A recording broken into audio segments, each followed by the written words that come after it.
In this news roundup of the week for 24th of March 2023, President Putin, Donald Trump, Boris Johnson all face attempts to hold them accountable this week. We discuss the similarities and the rather important differences.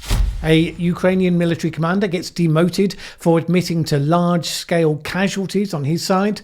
And in this week's Short Thought, some reflections on the people admitting that they were wrong about some aspects, at least, of COVID-19 policy. My name is Mallen Baker. This is the Mallen Baker Show.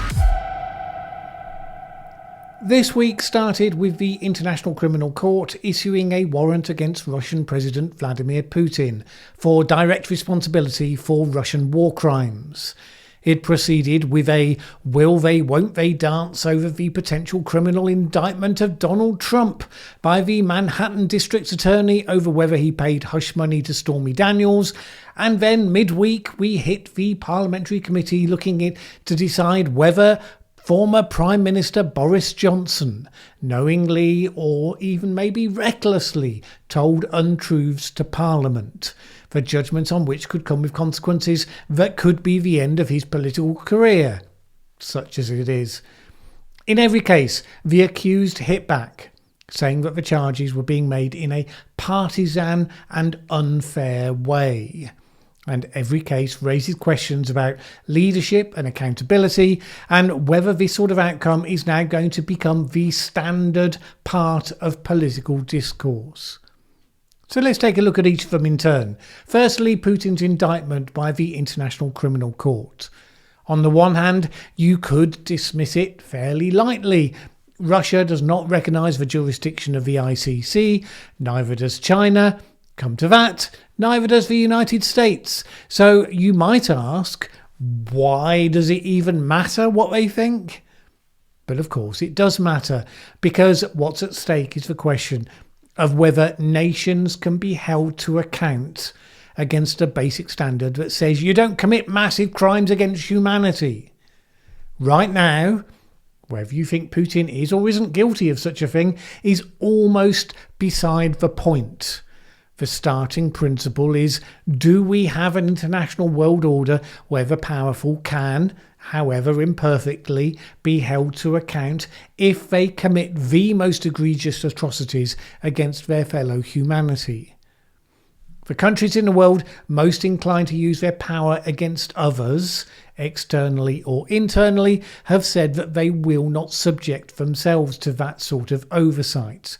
Now that tells you a lot about the de facto power politics in the world, in spite of whatever rhetoric they may give. It doesn't mean, however, that such standards can't be applied. We saw in the conviction of Radovan Karadzic for genocide that they can be applied.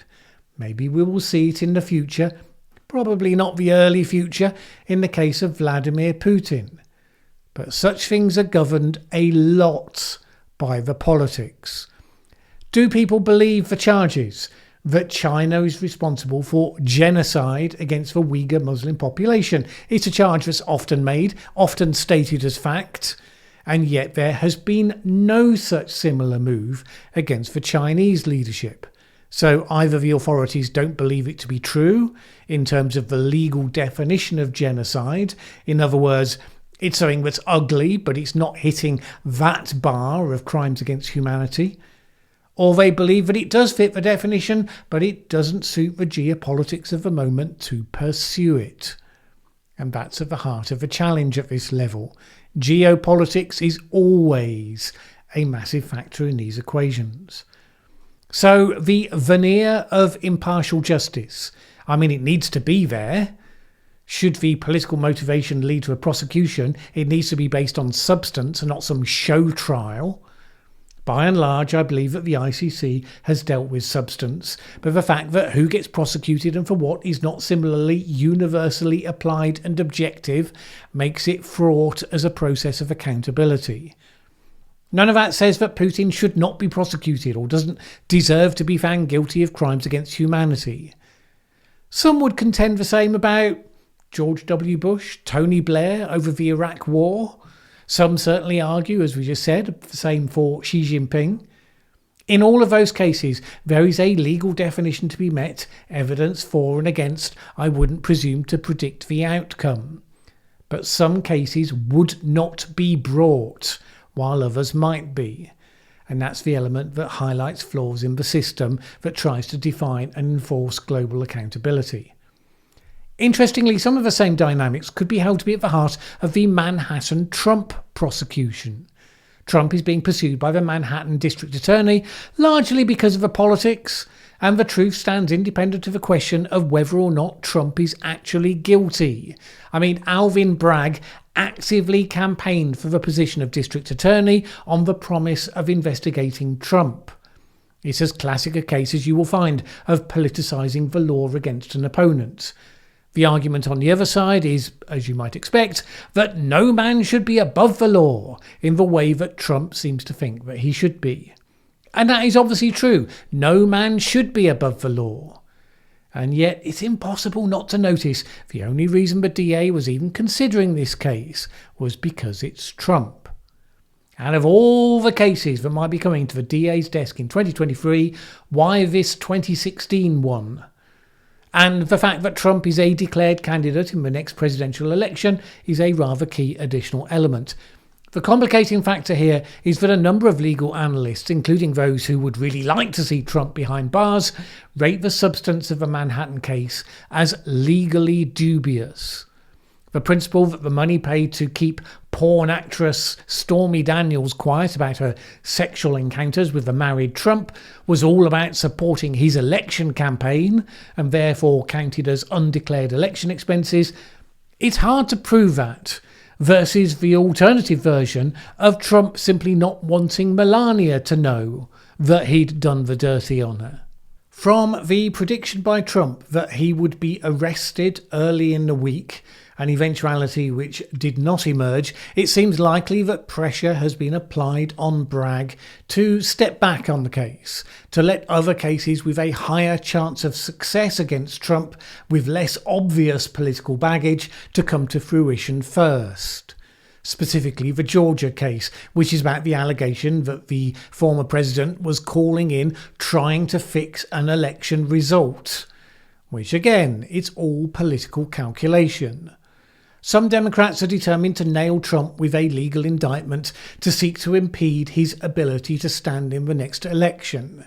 They're trying to calculate the most effective way to do this, notwithstanding the facts around any individual case that might be brought. I think it highly likely that Trump has broken some laws serious enough to get him into trouble. This is, nevertheless, a blatantly political process.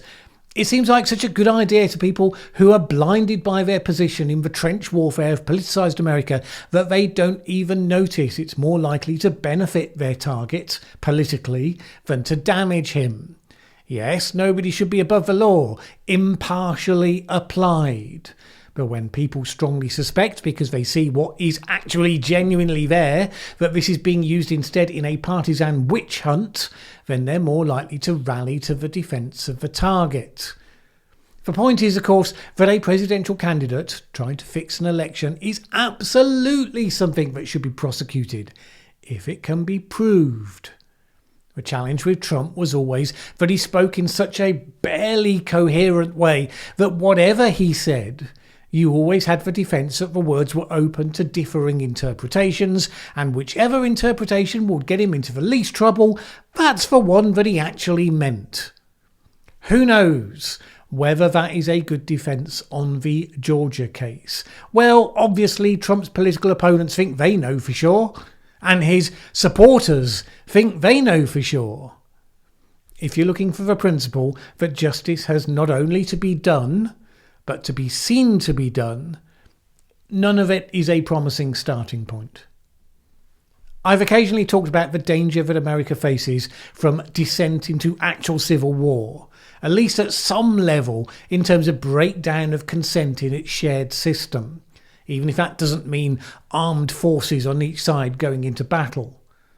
If I were asked to imagine how such a thing had broken out in 2024 or 2026 to map out how the country got to that point, Democrats convicting Trump on cases patently brought for political reasons would certainly be a feature on the timeline. Not saying it inevitably results that way, it certainly ratchets up the likelihood. The stakes seem somewhat less high, fortunately, for whatever happens next with Boris Johnson. Like Trump, in Johnson you had a leader where there was a cause to question whether they had basic competency to fulfil the office of leader. Like Trump, the moves against Johnson are not focused at all on those questions, but instead on whatever bizarre weapons come to hand. In Johnson's case, it comes down to so-called Partygate. Did he know full well that parties being held in number 10 Downing Street were against his own COVID rules? More specifically, did he lie to Parliament when he said that he believed that they had been cleared as being within the rules by everyone around him whose advice he had taken in good faith? So you end up with the same sort of utterly stupid discussions that we had during lockdown, where there were front-page news stories about whether a Scotch egg was a substantial meal, the consumption of which meant that you were allowed to be in a pub or not. The discussions are stupid because the rules were stupid in the degree of micromanagement of the details that they introduced. Most other countries introduced broad rules. Certain venues were open or they were closed. Groups of certain sizes were allowed or they were forbidden, or at least discouraged. And then they mostly stuck with those rules for periods of time until the circumstances substantially changed. Well, in Britain there was obsessive tweaking, absurd focus on detail that made not the slightest difference in terms of public health. Should these people have been able to be in pubs or not? Open discussion. But if they were, it really didn't make the slightest difference what they were eating. Oh, but wait, the government reasoned.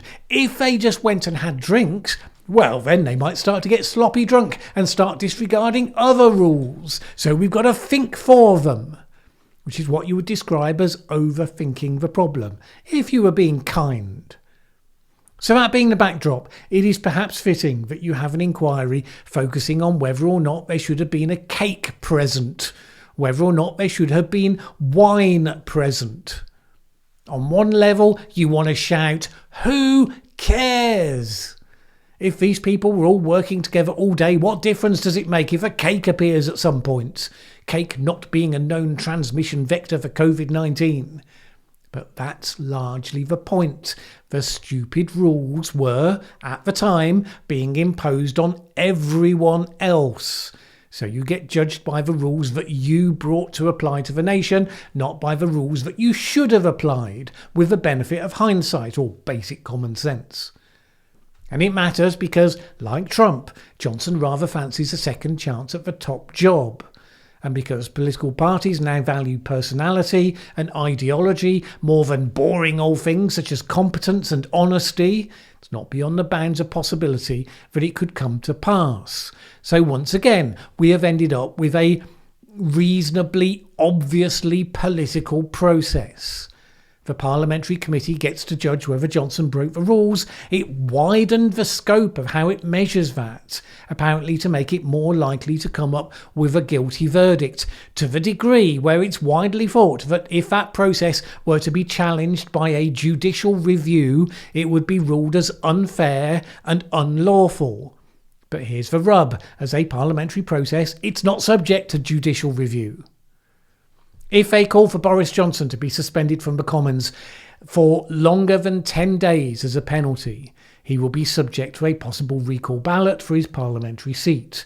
Whether he would win a by-election in those circumstances, well, who knows? One Conservative polling expert, Lord Haywood, has said that without question he would lose such a by-election.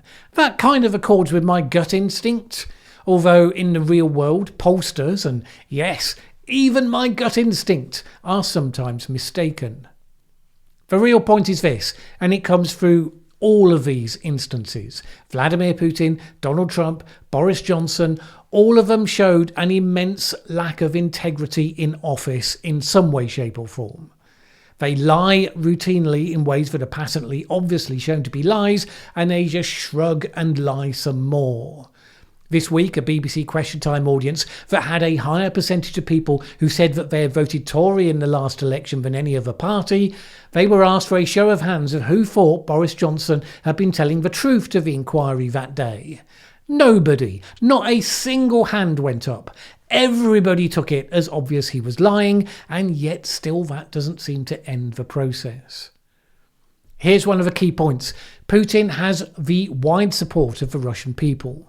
Trump is by far the front-runner for the nomination for the Republican Party, and although he faces a tougher battle to be elected president, it's not impossible to see how that could happen. And Boris Johnson retains a lot of support in the Conservative Parliamentary Party and overwhelming support in the party membership. This is why standard accountability for behaviour and track record doesn't seem to apply anymore. As the world has become more ideologically polarised, people on each side have just stopped caring about standards that they apply to their own side. So you end up with creative, awkward instruments being used to try to bring them down. Stormy Daniels, a Downing Street birthday cake. At least with Putin, the charges are serious ones of crimes against humanity. But even there, the focus is on how children have been exported from Ukraine to Russia, which is terrible and it is serious. But it is not the fact he invaded a neighbour and gave medals to soldiers who murdered and raped civilian populations. There is another part of why this is so difficult, though. Generally, I tend to think there should be a high bar of objectivity and seriousness applied to the actions of sitting presidents and prime ministers. Why? Because inevitably leaders who have to tackle serious problems will be accused by their political opponents of crimes in exaggerated terms. Every left-wing politician in the UK, for example, will describe almost every Conservative policy as being an assault on people's rights, responsible for direct harm to people, racist, against human rights generally, or some similar label. Without a high bar of objectively defined offences that you can't just hyperbolise your way past, then nobody of any quality would agree to become a political leader. Putin knows this applies already in Russia. He said often that he assumes that once he leaves office, he will be killed or incarcerated by his successors. After all, it's what he would do. That has to be the system we stand against, not the one we help to create. So yes, Bush and Blair get the benefit of the doubt, because outside of the hyperbole of the left, they did not order major crimes against humanity. Could you make the case that bad things were done? Well, it's been proven without doubt that bad things were done. And this is the impossible dilemma. In reality, bad things are always done. Now, using that as an excuse runs the risk of genuinely evil things that should be held to account being routinely dismissed with a shrug of the shoulders. So yes, it is a dilemma. You have to define precisely the circumstances where leaders will be held to criminal account.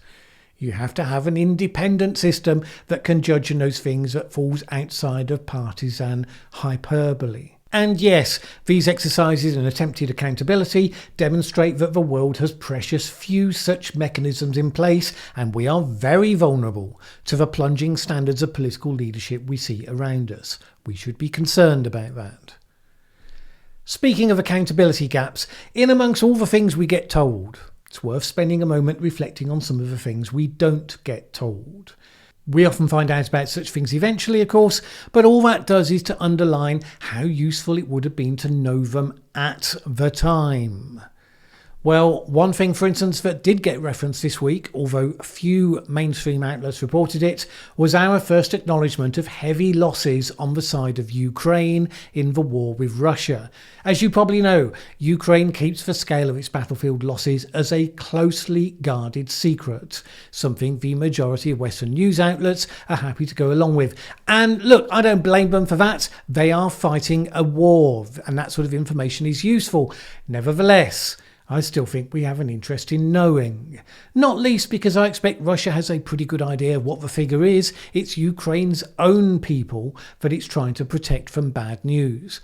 Well, we got some indication this week when a battlefield commander admitted that his unit had been decimated in fighting around Bakhmut. In an interview from the front line, he said that all of the original 500 soldiers in his unit had either been killed or injured. The suggestion is compatible with reports that US officials believe that the Ukrainian army has suffered 120,000 casualties versus 200,000 for the Russian army. The commander, known as Kupol, told the Washington Post that army training was often poor. He ended up with rookie replacements who didn't know how to fire a rifle or indeed to throw a hand grenade. He also confirmed that his unit had ammunition shortages, something we're used to hearing about from the Russian side. He said he was speaking out to try to improve training levels before recruits were sent to the front line. That may have been his intent, but for his troubles he has reportedly been demoted and accused of disseminating false information. One Ukrainian war correspondent, Yuri Butusov, wrote this: "Instead of analysing mistakes that will defeat the Russian army, honest comments are suppressed and those who make them are punished." This is one of the challenges in a time of war. Yes, you don't want critics, especially those fueled by your opponents, who are free to undermine morale that's essential to winning the war or at least even surviving it. But government secrecy in the name of the national interest can also too easily be used to cover up the things that should be subjected to scrutiny in order to make them work better, to become more effective. People being sent to the front line are indeed badly trained. That's probably something you should fix. Sacking the people who care enough about the situation to draw it to your attention, it's probably not the way to go. The theme for this week has been about the accountability of big leadership. But one thing I've also noticed this week have been some smaller examples of at least self-reflection. So, for example, several people have come out and said that they recognise now that they were wrong about some aspects of what they said or did about COVID. So, for instance, Democratic Michigan Governor Gretchen Whitmer told CNN that in retrospect, many of her early lockdown rules didn't make a lot of sense. I've talked about some of the micromanagement of rules in the UK, but Michigan gave us a fair run for our money in that department. So Whitmer had banned stores larger than 50,000 square feet from selling paint and home improvement supplies, or indeed from advertising non-essential goods. And she said this: "Some of those policies I look back and think, that was maybe a little more than we needed to do." Do you think? But credit for the mea culpa. In politics, it's a very hard thing to do, especially in an area that was polarised and controversial at the time. It's worth noting that this article was featured by Ground News as an example of a news blind spot for the left, meaning the story was carried by a number of right-wing news outlets, Fox News, New Republic and the like. 0 left-wing outlets touched it. None. Of course, had the mea culpa come from someone on the other side, the blind spot would be likely to have been reversed, which tells you everything you need to know about where we are. Now, another one was Piers Morgan, who told the guys at Trigonometry that he'd gotten some COVID positions wrong, particularly by being judgmental about people who chose not to be vaccinated, taking the then belief of scientists that the vaccines would prevent transmission, which of course turned out not to be the case. He agreed that he'd been made to look stupid as new information on the subject came to light, and I give him credit for that.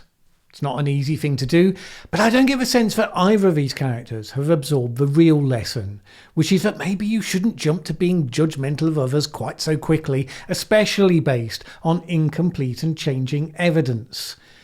But Piers Morgan makes his name by being judgmental and aggressive, as he would be the first to point out he has 8 million followers versus, 20k subscribers for this channel? Judgmental, aggressive, well, it kind of sells. But the consequences then when you turn out to be wrong, as will happen to all of us from time to time, will be that much larger.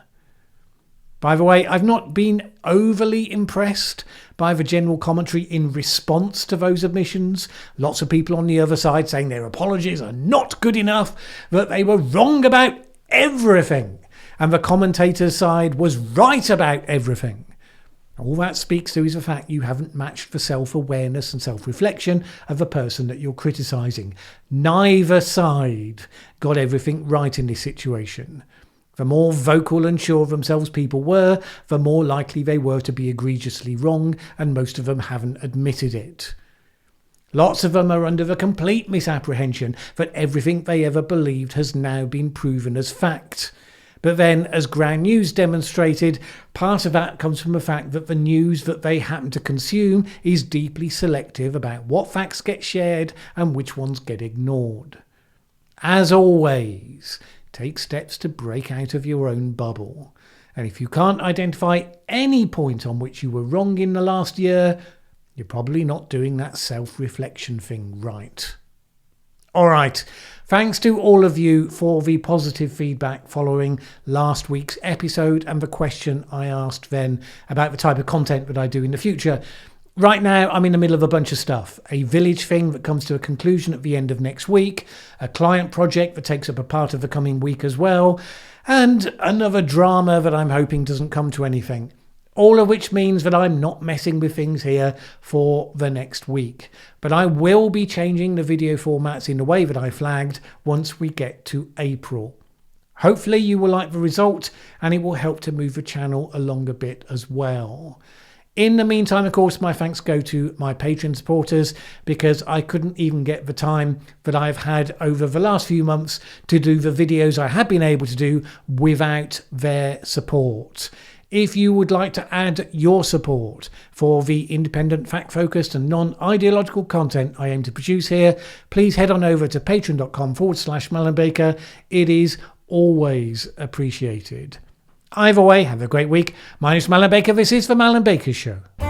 Thanks for watching this video. If you liked it, please share with anyone else you think would also enjoy it. Word of mouth is really important to us. And if you've not subscribed yet, what are you waiting for? As the saying goes, that subscribe button won't smash itself.